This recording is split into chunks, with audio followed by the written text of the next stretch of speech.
Palakkad UDF സ്ഥാനാർത്ഥി രാഹുൽ മാങ്കൂട്ടത്തിനെതിരെയുള്ള വ്യാജ ID card കേസിലെ തെളിവുകൾ പോലീസിന് ലഭിച്ചിട്ടും പുറത്തുവിട്ടിട്ടില്ലെന്ന് ബി.ജെ.പി നേതാവ് വി രാജേഷ്. പാലക്കാട് മാധ്യമങ്ങളോട് സംസാരിക്കുകയായിരുന്നു അദ്ദേഹം.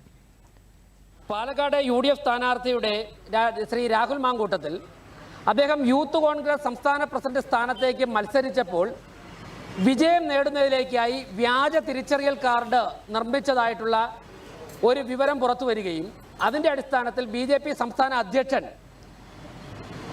പരാതി നൽകിയിരുന്നു. തെരഞ്ഞെടുപ്പ് കമ്മീഷനും പരാതി നൽകിയിരുന്നു, അതോടൊപ്പം തന്നെ പോലീസിനും പരാതി നൽകിയിരുന്നു.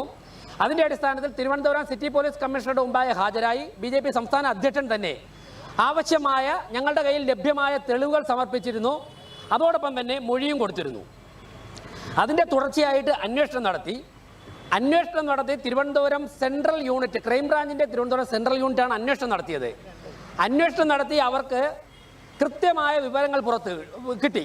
എന്നാൽ ആ വിവരങ്ങൾ പോലീസ് ഇത്രയും ദിവസം പുറത്തു വരാതെ പോലീസ് തമസ്കരിക്കുകയായിരുന്നു.